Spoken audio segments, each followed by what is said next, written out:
बंडू महाराज या टायमाला जवळजवळ सगळ्यांचे आवाज बसलेलेच आहेत. माझा अख्खा आवाज बसला आणि या टायमाला बसणं चांगलं असतं.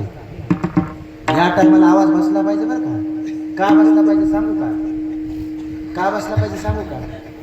कारण हेच खरं सीझन आहे ना महाराज. ज्याचा या टायमाला आवाज बसतो महाराष्ट्रात खरा त्याचाच आवाज असतो. आणि ज्याचा या टायमाला आवाज मोकळा ते गडी मोकळा समजायचा. बरोबर आहे का? ऐका महाराज, तरी या वयात असा आवाज चालणं महाराज आनंदाची गोष्ट आहे. आणि असंच प्रमाण झालं मी टाळी वाजवली पाहिजे. सप्ताहामध्ये काही नियम पाळायची लाभदी कर. ऐका, मी तुम्हाला सांगण्याच्या लायकीचं नाही तरी आलो म्हणून सांगून जातो. ऐका महाराज, गादीच्या अधिकारानं सांगतोय काही काही नियम पाळायचे सप्ताहामध्ये. सप्ताहामध्ये पहिला नियम, वक्त्याच्या अगोदर येऊन बसायचं. तुमचं कसं झालं माहिती आहे का? आणि तुमचं महाराज भाग आहे ना, भाग तुमचा भाग अधिकार संपन्न लोकांचा भाग आहे महाराज. देगलूरकर घराणा म्हणलं की आख्यांची महाराज शेंडी हालत आहे. असा महाराज अधिकार संपन्न भागात आहेत तुम्ही. मग तुम्ही नियम पालन करायचे सप्ताहाचे. काय? वक्त्याच्या अगोदर श्रोता आलाच पाहिजे. मी तर महाराज निम्मी चाल झाल्यानंतर आमच्या बंधू महाराज म्हणलं श्रोते येतात का कसं? ते म्हणले येतात, जरा दम धरा, निम्म्यापर्यंत येतात. काय बरोबर आहे का महाराज? असं नाही करायचं. का सांगू का? कारण एक लक्षात घ्या, वक्ता एवढा प्रवास करून येतो आणि आल्यानंतर जर मंडप एवढा रिकामा दिसला ना, मला तर वाटलं होतं मी आता यांचे चाल होतो 4-2 सट्या गुंडाळून ठेवा, तेवढं उघड रिकाम्या कुत्रे हिंडू लागले. काही कामच नाही त्यांचं महाराज. पण आता आले. बरोबर आहे का? एवढंच तुम्ही जर 10 मिनिटं, किती फरक पडला 10 मिनिटाचा? 10 मिनिटं उद्यापासून काय करजा, लवकर ये जा मावता मला. का सांगू का? कारण वक्त्याला उल्हास येत असतो. त्या प्रकारचा अभंग देत असतो तो. समाज नाही दिसला तो या अभंग चढकल घेतो महाराज, वेळ निघून घालतो. काय मग तुम्ही जर भरून दिसले त्याला उल्हास येतो. आणि सुरुवातीचा उल्हास चांगला असतो, त्याच्यातून त्याला काय प्रेरणा मिळत असते बोलायला. बरोबर आहे का बाबा? म्हणून जरा लवकर यायचं महाराज. आता यांनी पंचपदी घेतली महाराज तरी तुम्ही आले नाही. माझी पंचपदी झाली तरी तुम्ही आले नाही. म्हणजे यांची पंचपदी कामाची नव्हती का? पण माझी बी कामाची नव्हती का? असं नाही ना महाराज. क्षण क्षण परमार्थातला काम येत असतो. म्हणून लवकर या. हा झाला पहिला नियम. दुसरा नियम, कीर्तनामध्ये प्रमाण आवडलं की टाळी वाजवायची. काय? टाळी वाजवायची. आणि तिसरा नियम, हसू आलं की मोकळं खळखळ हसायचं. काय? हसायचं. आता ऐका, पहिली गोष्ट हसायचं का? कारण मानसशास्त्र सांगतं गालातल्या गालात हसणार कुईट असतात म्हणून. कसे असतात? कुईट. आणि खळखळ असणारे मोकळे असतात. मग त्याचं त्यानं ठरवा आपण कसे येतं. कुईट काहीच कामाचं नसतं मला, बरोबर आहे का? मनात गाठ ठेवायचं नाही, मोकळं राहायचं मला, मोकळं. गाठीचं माणूस कामाचं नसतं का? गाठीचं माणूस सोडा, ऊसात गाठ असेल तर ऊस बिनकामाचा होतो. तुमच्याकडे ऊस आहे का? नाही. पण ऊस गाठीचा ऊस कामाला येत नसतो, त्यात रस निघत नसतो बाबा. त्या हिंगोलीला मी महाराज कीर्तनाला जात असताना रस प्यायला गेलो. मनाने गेलो नाही, मला बोललो तो रस प्यायला ये म्हणलं माय. मग मी जरा लय ऐकले, 2-4 वेळेस नाही गेलो रस प्यायला महाराज. रस प्यायला गेलो महाराज, तर तिथं महाराज तो रस काढणारा ऊस सारख्यात घालत होता. पण घालत असताना प्रत्येक ऊस सारख्यात घालत नव्हता. एखादा पाहायचा खालीवरून बाजूला फेकायचा, एखादा घालायचा. बाजूला फेकलेल्या ऊसाकडे पाहून मी त्याला विचारले, बाजूला का फेकले? त्यानं सांगितलं, महाराज बाजूला फेकलेल्या ऊसामध्ये गाठ आहे आणि गाठीचा ऊस रसाच्या कामाला येत नाही. मला क्लिक झालं, गड्या ऊसात गाठ असेल तर ऊस बिनकामाचा होतो, माणसात गाठ असल्या माणूस कोण्या कामाचा राहील का? मग महाराज गाठ ठेवायचं नाही, मोकळं राहायचं, हसवायला की हसायचं आणि आवडलं की खळखळ टाळी वाजवायचं. कारण या लोकांना काही न्यायचं नसतं तुमच्या गावातून महाराज, फक्त प्रेम न्यायचं असतं. तुमच्या टाळ्यांची दात ही काय असते महाराज? जायदाद असते, भजण्याची जायदाद. बरं असं झालंय का टाळी वाजवाय खर्च येते का इकडे लाभदी कर? असं कधी झालंय का? कीर्तनात तुम्ही टाळी वाजली आणि टुनकून मॅसेज पडला 150 रुपये कटले, असं कधी झालंय? नाही.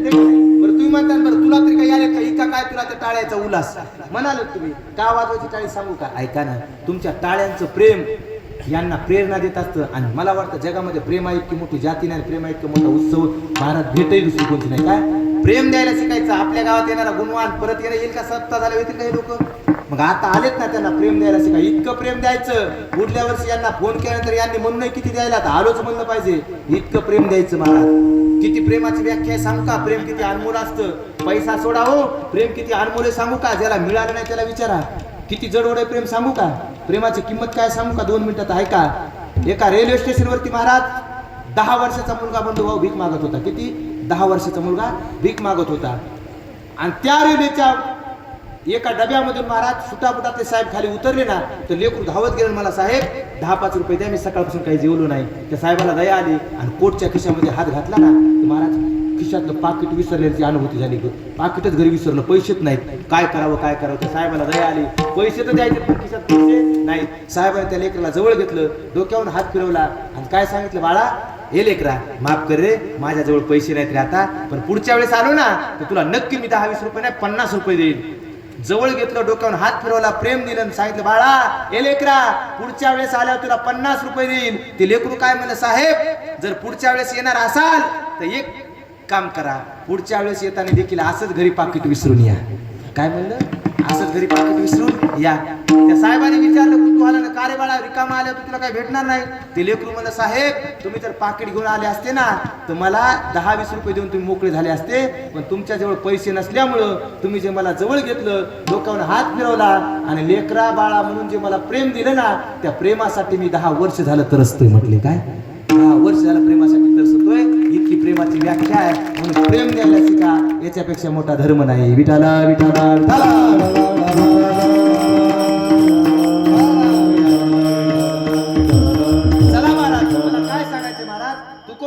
छाती ठोकपणे सांगावं, देवा आमच्याकडे काय आहे? आमच्याकडे पंढरीची वारी आहे. किती वारी अनमोल सांगू का महाराज? किती वारी विषयी प्रेम असतं महाराज वारकऱ्याला. बघा धन आवडत नाही इतकी वारी आवडते महाराज. संपदा 16 नावडे मनाला लागला टकळा. संपत्तीपेक्षा जास्त महाराज वारी आवडते. किती आवडते सांगू का? ऐका. सोनपेठला एक वारकरी होऊन गेले बरं का, वारीचं महत्व सांगतोय. किती वारी आवडते. सोनपेठला एक वारकरी होऊन गेले महाराज, 96 वर्ष वय होतं वारकऱ्याचे.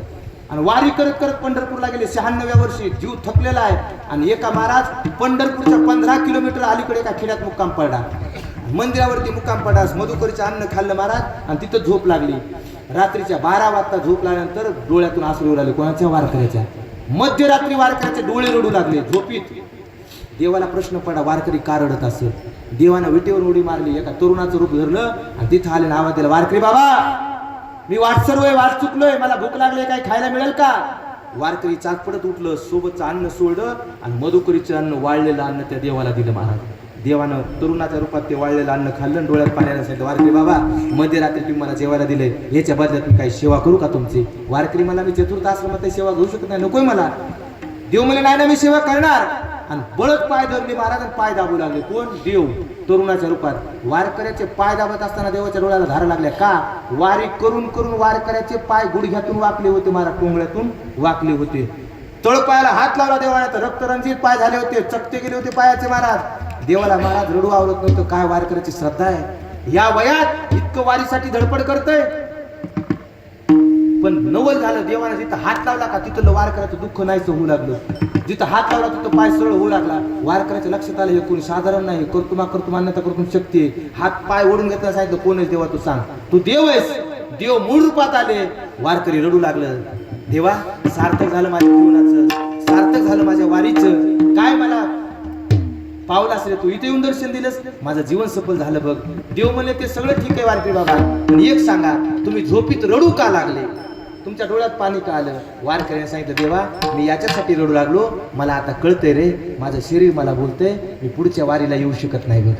माझं शरीर थकलं देवा, मी पुढची वारी नाही करू शकत. मला कळतंय माझा अंतकाळ जवळ आलाय, मला याचं दुःख आहे, माझ्या नंतर माझी वारी बंद पडते का काय याचं दुःख होतंय, म्हणून मला माझे डोळे रडू लागले, माझी वारी चालू राहावी अशी माझी इच्छा आहे. देवाला वाटलं वारीसाठी वारकरी रडायले.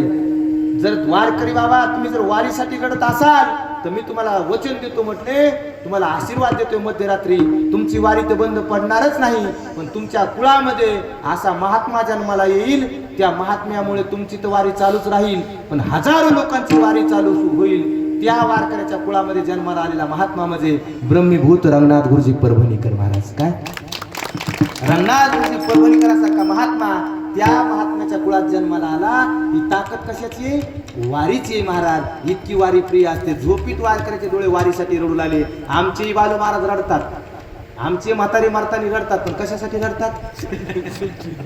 कशासाठी रडतात म्हातारी? आमच्या गावात एक म्हातारी रडू लागलं बरं का, मरू लागलं, ते म्हणायला आलं आणि 2 दिवस झाले त्याला बोलता येईन गेलं महाराज. पण काय पाहिलं की म्हातारीनं बोलता येईन, पण तडतड होऊ लागली अंगाची. काय पाहिलं की तिनं पोरं म्हणले म्हातारा असं काम करले की आज, लोक म्हणले काय करले म्हातारा, काय कोणाला सांगा बोलता येईन, पण म्हातारा हात घ्यायचं, छाती हाणायचं आणि असं इकडे फेकायचं, वाक्य वाक्य वाक्य. पोरं म्हणले म्हाताऱ्याकडे लय धन होतं गड्या, आणि इकडे भिताड दाखवायले. नक्की भिताडात एखादं गाडगं ठुलंय म्हटले महाराज. 10 मिनिटात जेसीबी वरली इकडे भिताड गायबच केलं ना पोरांनी. काय निघाल त्या भिताडात? मातीच. आता म्हातारीला पुन्हा राहू ना, राग आला, काम भिताड पाडलं म्हणून बोलतात ये ना. म्हातारीने हे हात बंद केला आणि इकडे धरला, वाक्य वाक्य. मधव पोरग म्हणलं नाही नाही नाही भिताड चुकलं, मला इकडं नाही इकडं दाखवले म्हातारा, इकडं मी भिताड उगा केलं महाराज.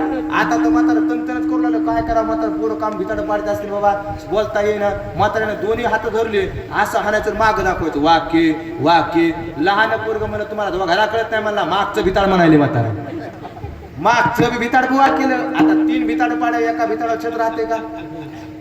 आख खाली ढासळलं घर, वराने त्याचं बाजा महाराज ढिगाराव घातली, तरी म्हातारा वाक्य वाक्यच म्हणाले. पोरं म्हणले काहीतरी हे गड्या कुठं तरी पण याला बोलता यावं, दवाखान्यात नेऊ म्हणले याला. तितक्यात एक वैद आलं महाराज, गेलेली वाच्या आणणार. पोरं म्हणले येत अंगावाले, याला जर बोलता आलं तर धनगव सुद्धा. वैदाला बोललं येईल कायला बोलता? वैद मला 10,000 लागतील, 20 घ्या पण याला बोलता यावं. महाराज वैदाला आता हुशार असते, त्यांनी काय केलं, मध घेतला त्याच्या बोट जिबीला लावला, कोरडीची बोली केली, त्याला बोलता आलं. आणि म्हातारं पहिला शब्द बोललं, दादा काय म्हणलं? परदेशी आहे हो, घराची राख रांगोळ केली म्हणला तुम्ही, कामून घड पाळलं म्हणला. ते पोरं म्हणले बाबा तुम्ही भिताड दाखवले, वाक्य वाक्य. आम्हाला वाटलं भिताड काय हे काय की? ते म्हातारं म्हणलं रताळे आहे हो, मी वाक्य वाक्य म्हणलं आलो, ते वासरू केरसुनी खाले ते दाखवू लागलो म्हणला. मरतानी आम्ही ही रडतो, पण कशासाठी? नश्वर संसारासाठी. वारकऱ्याचे डोळे रडत होते वारीसाठी. इतकी प्रिय वारी असते. तुकोबरा म्हणले तीच वारी आमच्या घरी, पंढरीची वारी आहे माझे घरी, आणि कन करी तीर्थव्रत. आम्ही दुसऱ्या तीर्थाला जाणार नाहीत का? कारण पंढरपूर सारखं तीर्थ दुसरं नाही महाराज. काय तीर्थाची महती महाराज, त्या काय तीर्थाची महती महाराज. इतरत्र केलं पाप कोण्या तीर्थात धुता येतं, पण तीर्थाला लागलेलं पाप लोहदंड तीर्थात फक्त पंढरपुरातच जातं. चंद्र महाराज पुढं चंद्रभागेला ही महती महाराज. आणि दुसरं व्रतही करणार नाही म्हणजे आम्ही. कारण व्रत बऱ्याच प्रकारचे बाबा. किती व्रत तेच सांगू का. एक दिवशी आमच्या घरी दुपारी 2 वाजता सकाळी महाराज नेहरीच्या टायमाला मी बायकोला म्हणलं प्रता बाबा जेवायला वाढ, सोबतच जेव, वाच मला कीर्तन नाही आज घरीच आहे, दोघं सोबत जेऊ. तिने 1 ताट वाढून आणलं म्हणजे महाराज तुम्ही तुमचं जेवा, मला व्रत आहे म्हणली. आज काय मला व्रत आहे. मी आज कोणचं व्रत आहे, एकादश नाही काय नाही. ती म्हणली नाही मला आज कोकळी व्रत आहे. कोणचं व्रत. कोकळी व्रत. मायाला धरतात का तुम्ही कोकळी व्रत, माहिती आहे का तुम्हाला.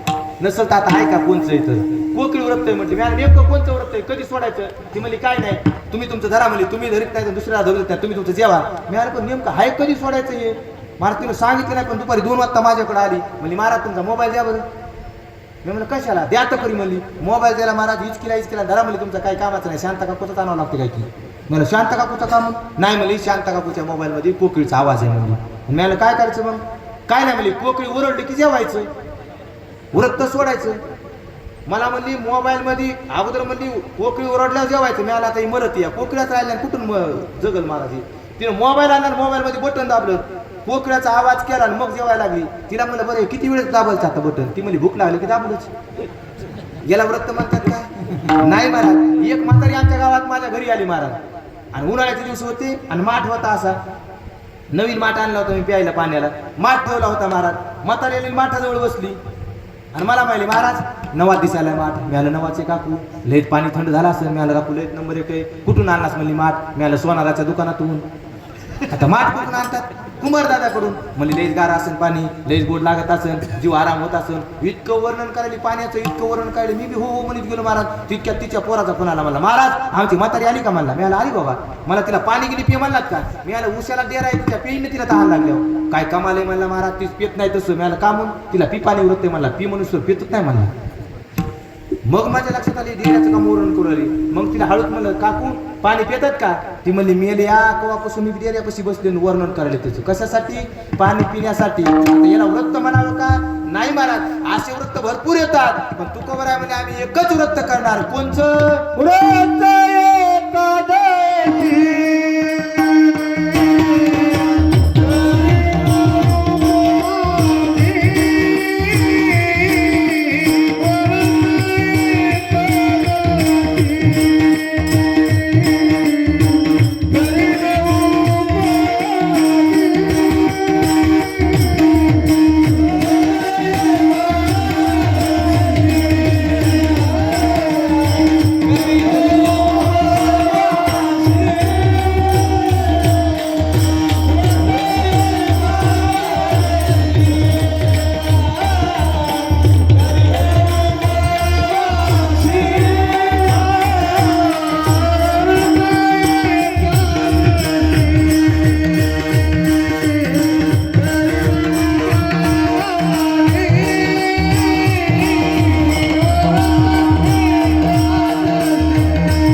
व्रत एकादशी करीन उपवासी.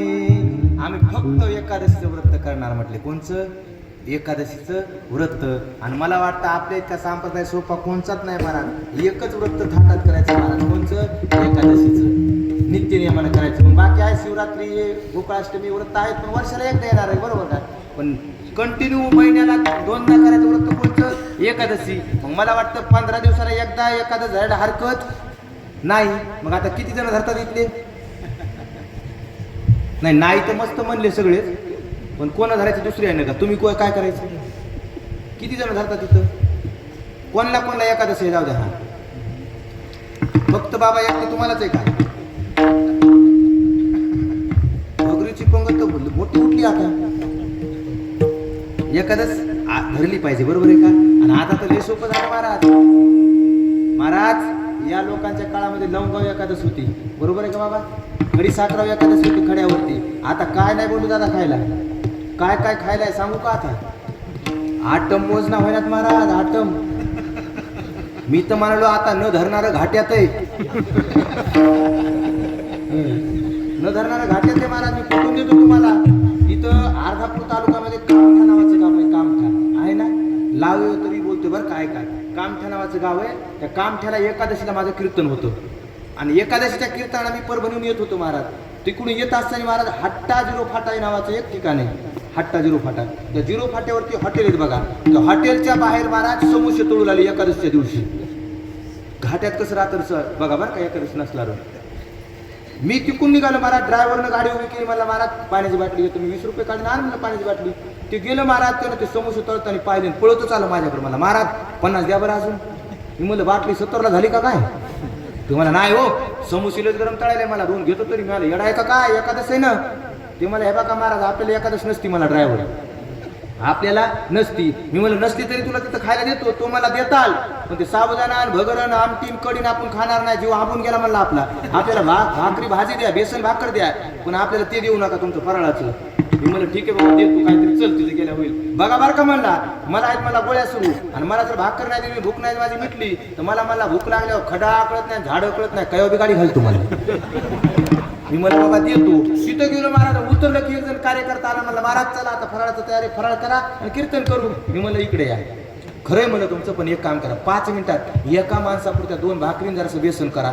ते मला कार्यकर्ता म्हणलं या महाराज आहेत ना, एकादश आहे ना, लोका सांगे बरोबर मी आलं मला चटपाट आहे बाबा, नाही देऊ तर हे मला झाडावर घालून एखाद्या याच्यासाठी का होईना कर. ते मला ठीक आहे. आम्ही हातपाय दोस्त सुगरण मावला. किती वेळ लागतो भाकरी करायला? 5 मिनिटात भाकर. ठीक आहे म्हणलं चला महाराज. आणि झालं महाराज तयार. बसा म्हणले आता जेवायला. आम्ही बसलो महाराज एकादशीवाले. आणि ते माझ्या बाजूलाच आमचं ड्रायव्हर बसलं महाराज बिना एकादशीचं. आता आमचं वाढायला आलं. पत्रवाळी आली, शेंदेल मीठ आलं महाराज. ते आलं की लगेच महाराज साबुदाणा आला. सपक साबुदाणा, तिखट साबुदाणा, शिजलेला साबुदाणा, कच्चा साबुदाणा. नाही कच्चा नसते वाटते ना. हां काही हो म्हणणं काय. लगेच महाराज लायलोन आला, तिखट लायलोन, सपक लायलोन, गोड लायलोन. तिकून महाराज लगेच शेंगदाणे आले. सपक शेंगदाणे, गोड शेंगदाणे, गुळ आले शेंगदाणे, साखर आलं शेंगदाणे, कच्चे शेंगदाणे, भाजलेले शेंगदाणे, लगेच भाजलेले शेंगा आल्या महाराज. लगेच महाराज आंगुराचे गोस, केळाचे डझन, सफरचंदाच्या फोडी, लगेच काजू, बदाम, पिस्ता, लगेच महाराज बासुंदीच्या वाट्या, लगेच एक टोपले घेऊन आलं महाराज. शिरा शिरा शिरा. मी आलो या एकादशीला शिरा कशाच आहे? ते मला जाता टाक म्हणलं ते मी. हा खोपा तरवाळी बसना महाराज इतकं खाला. आता सगळं आमचं झालं. याचं ताट आलं ड्रायव्हरचं. त्याच्यात गुरुजी 2 काळ्या भाकरी त्या बाजऱ्याच्या, पातळ फुळक केलं ते बेसन पिठलं, आणि 2 तळलेल्या मिरच्या त्याच्या पुढे आणून ठुलं. आमचं ताट भरलेलं. त्याच्यात 3च वाटण महाराज. ते तिरप होतं ड्रायव्हर डोळ्यानं. ते माझ्या ताटाकडे बघायले, त्याच्या बघायले, आणि माझ्याकडे बघायले. तिहेरी नजर हाणायले. ताटाकडे बघायले, त्याच्या बघायले, माझ्याकडे बघायले. आता मी म्हणलं घ्या. तिनं माझ्याकडे बघितलं. मी म्हणलं काय? मला कान इकडे घ्या. मी म्हणलं आता काय? कान तर करा इकडे. मी म्हणलं बेसन भाकर पाहिजे दिली ना, मला कान इकडे घ्या. मी त्याच्याकडे कान केला गुरुजी. ते माझ्या कानात म्हणालं महाराज आता म्हणू का एकादश आहे? मला हान चुरून आता नसतंय. आता असते का महाराज? मला काय सांगायचंय, एकादश न धरलेल्या घाट्यात राहिले, मग आपण का धरू नये महाराज? विठाल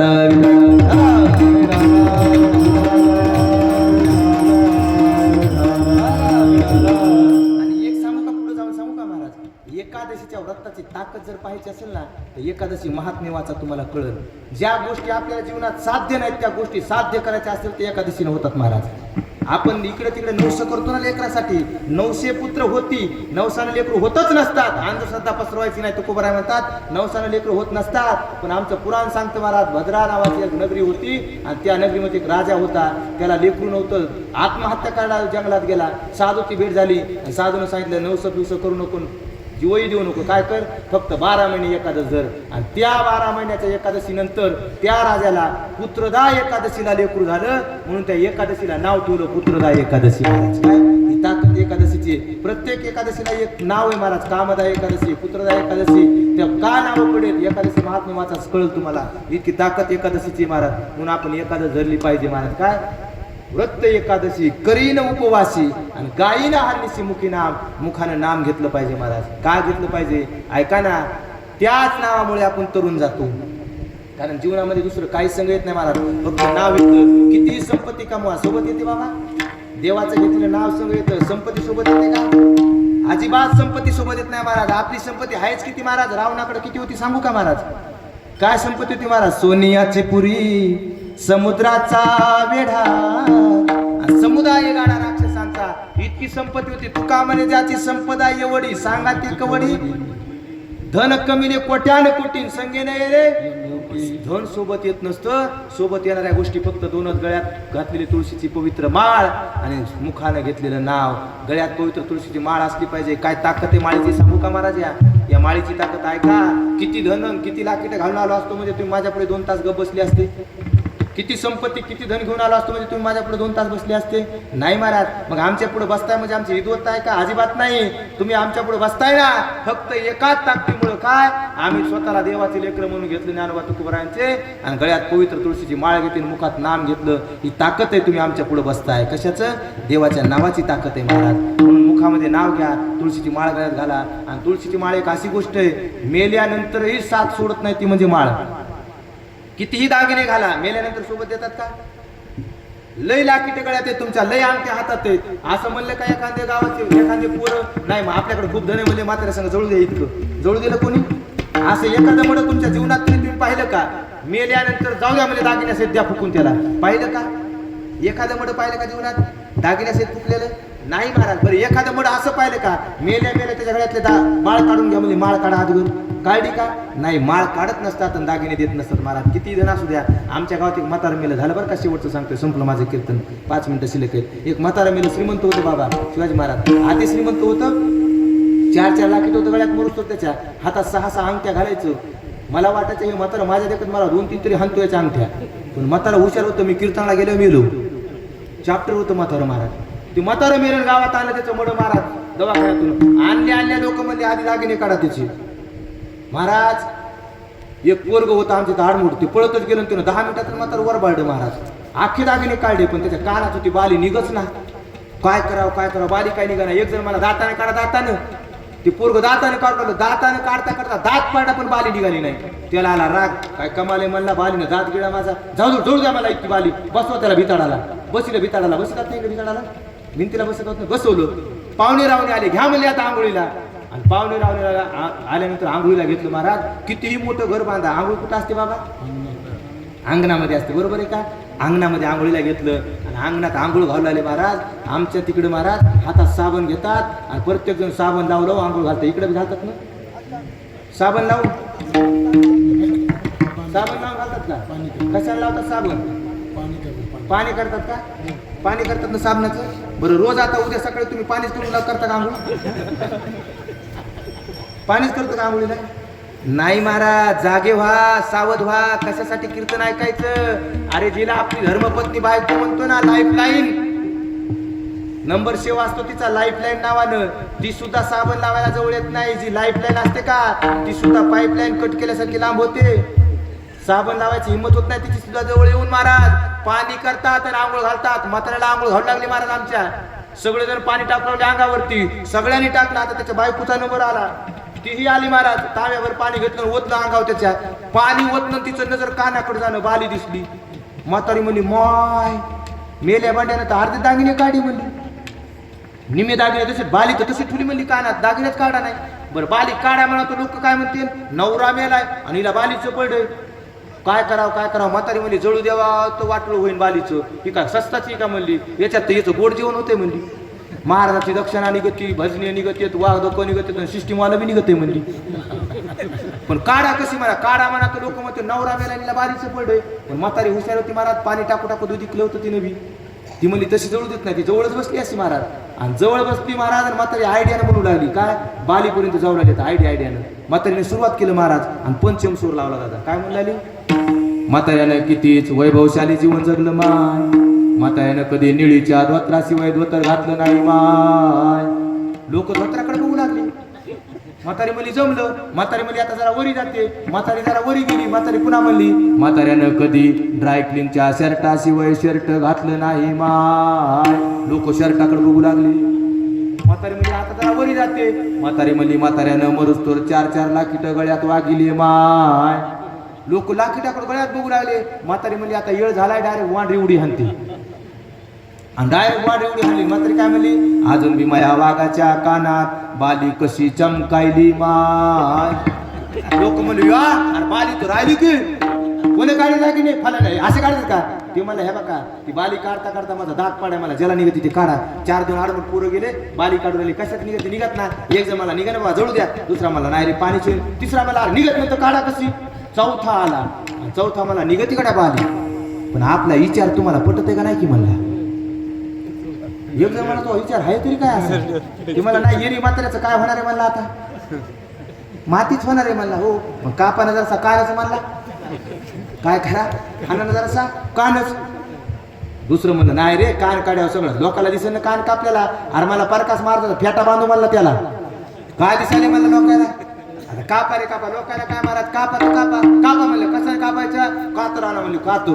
कातर आणाय भाऊ महाराज ते पोरग घरात गेलो ना अख्खं घर धुंडलं ते ना कातरच गवसना पळत आला मला कातर गवसना गाड्या त्या बालीच्या मागं घर आहे मला काहीतरी जळू द्या मला तितकी बाली म्हातारी म्हणली मिळाला मांड्या बाली जाळायलाच बसला इतकं रडायला वाया घालते काय की पण म्हातारी म्हणली मी बी शेवटची भैरवी हानतेच म्हणली आणि म्हातारीने शेवटची भैरवी हानलीच महाराज म्हातारी काय म्हणली बंडू डोळ्यात का माती पडी का वागा मला इथून टीच्या टेबलवर कातर दिसायलाय की माय म्हातारीनं घरातली कातर इथून दाखिली पण म्हाताऱ्याचा कान कापला महाराज काय दिलं काय सोबत महाराज हे कुटरोकेतात सांगू का जागे वा मला तुम्हाला हसवायचं नाही मला मुद्दा सांगायचा आहे कुटरोकेतात सांगू का हे जे बायको पोरग मित्र म्हणतो त्यांचं मर्यादा सांगू का मेल्यानंतर कुटरोकेतात ऐका भारिया चले मकान तक मित्र परिवार चले शमशान तक पुत्र भी हक निभाता है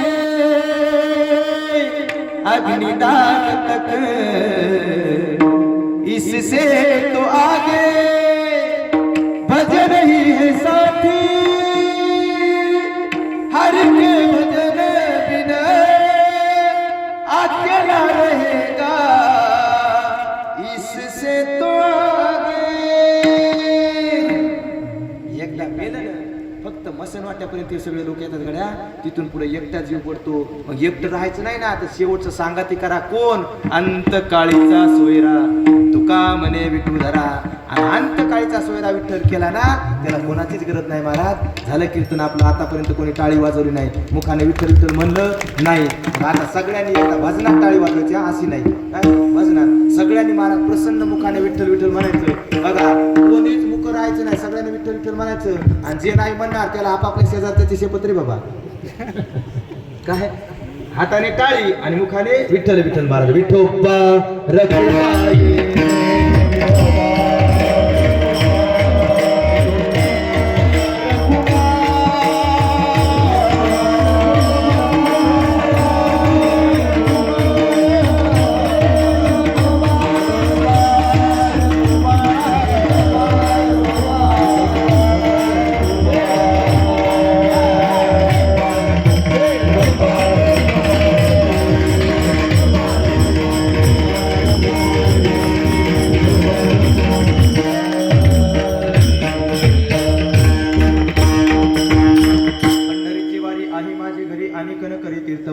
एकादशी करण उपवासी गायन हरणीशी मुखी नाम आम्ही मुखाने काय करणार नाव घेणार देव म्हणजे नाव घेणं का तुमच्या घरचं का म्हटले माझं नाव तुम्ही कसं काय घेता देवाला म्हणजे तू बरं आहे तशी डेअरिंग करू नको हे तुझं नाव असल, पण आमच्या घरात ही परंपरा कधीपासून आहे म्हटले ते सांगितलं तिसऱ्या चरणामध्ये महाराज.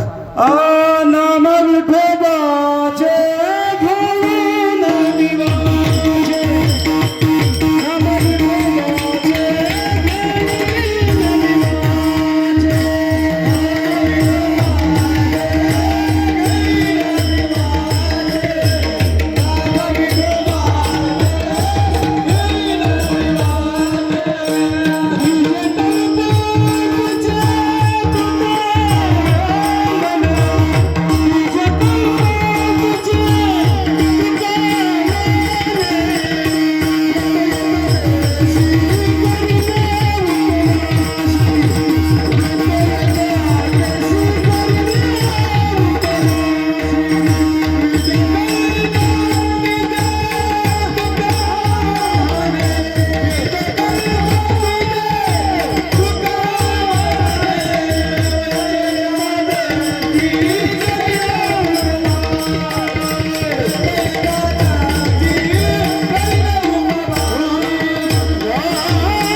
देवा हे आताच नाही, आमचं कधीपासून आहे, बीज कल्पांतीचं माझं बघा, कधीच कल्पांतरीचं. कारण तुकोबर आहे आताचे नाहीत महाराज, कधीपासून देवाचं नाव घेतात, कधीपासून परमार्थ करतात. तर ऐका, 4ही युगात तुकोबराने परमार्थ केला, जे जे झाले अवतार तुका त्याचे बरोबर. हे नाव घेणं आमचं आताच नाही, पूर्वीपासून चालत आले महाराज. हा झाला आपल्या अभंगाचा महाराज थोडक्यात चिंतनाचा विषय महाराज. आता महाराज वेळ संपलेला आहे. जमलेली सर्व गुणीजन मंडळी एकापेक्षा एक बळी महाराज, काय एकापेक्षा एक बळी आहेत महाराज. सगळ्यांच्याच चरणावरती नतमस्तक होतो. गोड वादन महाराज, दोन्ही महाराजांचं, दादांचंही महाराज. सगळ्यांना धन्यवाद. गोड सृष्टी महाराज, तुम्हाही गावकऱ्यांना कोटी कोटी धन्यवाद. तुम्ही इतका तन मन धनानं सप्ताह करतात. अशी भगवंताकडे प्रार्थना करूयात, तुमचा हा सप्ताह महाराज 34 वर्षापासून महाराज 340 वर्षापर्यंत जावो, अशी देवाकडे प्रार्थना करूया. तसं देव तुम्हाला बुद्धी देवो, तसं बळ देवो, तसं औदार्य देवो, तसं धन देवो, सगळं काय महाराज महा सरस्वती ग्रामदेवत हनुमंतराय तुम्हाला देतील अशी प्रार्थना करतो. ज्यांच्या वतीने मला इथे येण्याचा योग आला महाराज, आमचे सुरेश दादा असतील, आमचे बंडूभाऊ असतील महाराज, चंद्रकांत दादा असतील, आमचे खूप भरपूर फोन केले महाराज. आमच्या बाजू महाराजांनी रोज फोन होता महाराज, विसरले का काय. मी म्हणलं एकदा महाराज तारीख घेतल्या विसरत नसतंय, तुमच्यापेक्षा त्याला जास्त तारीखची काळजी असते. बरोबर आहे का महाराज. पण प्रेम असतं महाराज. लवकर या, टायमात या, फराळाला या. त्यांनाही कोटी कोटी धन्यवाद. सगळ्यांच्या चरणावरती नतमस्तक होतो आणि झालेली सेवा याच ठिकाणी हनुमंतरायाच्या चरणावरती महाराज काय करतो, समर्पित करतो आणि वाणीला पूर्ण विराम देतो. ज्ञानेश्वर